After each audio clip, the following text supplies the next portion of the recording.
कभी कभी ज़िंदगी में कुछ कहानियाँ फिल्मों जैसी लगती हैं। ऐसी ही एक सच्ची कहानी सीआरपीएफ जवान मुनीर अहमद और पाकिस्तानी महिला मिनल खान की है।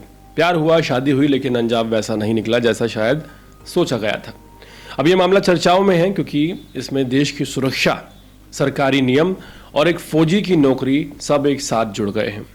मुनीर अहमद जो सीआरपीएफ की 41वीं बटालियन में तैनात थे, उन्होंने 24 मई 2024 को मिनल खान से व्हाट्सएप वीडियो कॉलिंग के जरिए निकाह कर लिया।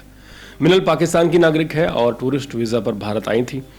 अब तक सब कुछ एक प्रेम कहानी जैसा लग रहा था, लेकिन असल दिक्कत तब शुरू हुई जब ये बात सामने आई कि मुनीर ने अपने विभाग को इस निकाह के बारे में, इस शादी के बारे में जानकारी ही नहीं दी और वीज़ा ख़त्म होने के बाद भी मिनल को भारत में छिपाकर अवैध रूप से रखा। मुनीर ने अक्टूबर 2023 में अपने कमांडेंट की शादी को अनुमति के लिए आवेदन पत्र ज़रूर जारी किया था, लेकिन जवाब आने से पहले निकाह कर लिया। फिर जब मिनल भारत आई तो मुनीर ने ना तो इस बारे में सीआरपीएफ को बताया और ना ही ये बताया कि उसका वीज़ा कब ख़त्म हुआ है। 22 मार्च 2025 को मिनल का टूरिस्ट वीज़ा ख़त्म हो गया था, लेकिन वो भारत में ही रह रही थी और किसी को इसकी भनक तक नहीं लगी। इस मामले की परतें तब खुली जब 22 अप्रैल 2025 को जम्मू कश्मीर के पहलगांव में आतंकी हमला हुआ।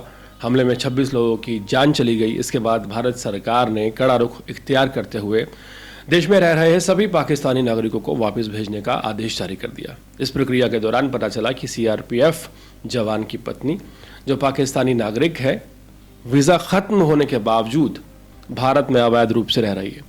यहीं से मामले ने तूल पकड़ लिया। जांच के बाद सीआरपीएफ ने पाया कि मुनीर अहमद ने न सिर्फ नियमों का उल्लंघन किया है, बल्कि देश की सुरक्षा के प्रति गहरी और गंभीर लापरवाही दिखाई है। सरकारी नियमों के अनुसार कोई भी कर्मचारी, खासकर सुरक्षा बल में काम करने वाले, अगर किसी विदेशी से शादी करते हैं तो उसे पहले अनुमति लेनी होती है। ये नियम ऐसे ही नहीं बनाए गए। ये इसलिए ज़रूरी होता है क्योंकि इससे राष्ट्रीय सुरक्षा पर कोई असर न पड़े, लेकिन इसके विपरीत काम हुआ। सीआरपीएफ ने बिना समय गंवाए मुनीर अहमद को सेवा से बर्खास्त कर दिया है। इस फैसले में साफ कहा गया है कि जवान ने जानबूझकर गलती की, शादी छिपाई, अपनी पत्नी की वीज़ा ख़त्म होने के बाद भी उसे भारत में रहने दिया और किसी भी तरह की सूचना अपने अधिकारियों तक को नहीं दी। ये एक बड़ा उल्लंघन माना गया और इससे देश की सुरक्षा के लिए गंभीर खतरा भी सीआरपीएफ द्वारा बताया गया। इसी बीच मिनल खान को भारत से वापस भेजने की तैयारी हो रही है, लेकिन जम्मू कश्मीर हाई कोर्ट ने उन्हें 14 मई 2025 तक के लिए राहत दे दी है। कोर्ट में मामला विचाराधीन है, इसलिए फिलहाल मिनल भारत में ही है। लेकिन सवाल अब ये खड़ा हो गया है कि क्या मुनीर का प्यार वाकई सच्चा था या वो नियमों को नज़रअंदाज करने के लिए एक बड़ी भूल थी।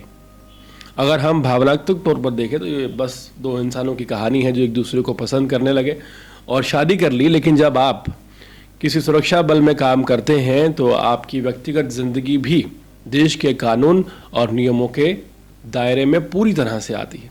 आप कुछ भी अकेले तय नहीं कर सकते क्योंकि आप पर देश की सुरक्षा की जिम्मेदारी होती है, जो कि एक बहुत बड़ी जिम्मेदारी है। मुनीर अहमद की कहानी हमें सोचने पर मजबूर करती है कि जब आप वर्दी पहनते हैं देश की रक्षा के लिए तो आपकी ज़िंदगी सिर्फ आपकी ज़िंदगी नहीं रह जाती। आपको हर कदम सोच समझ कर उठाना पड़ता है।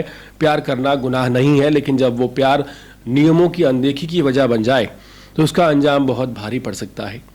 मुनीर की नौकरी चली गई है, उनका सम्मान भी दांव पर लगा है और उनकी शादी भी कोर्ट कचहरी में उलझ गई है।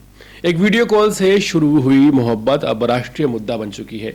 ये मामला हमें सिखाता है कि भावना और कर्तव्य के बीच संतुलन बनाए रखना कितना ज़रूरी है, खासकर तब जब आप देश की सेवा में जुटे हों। पूरे मामले पर आपकी राय क्या है? कमेंट सेक्शन में ज़रूर बताएं।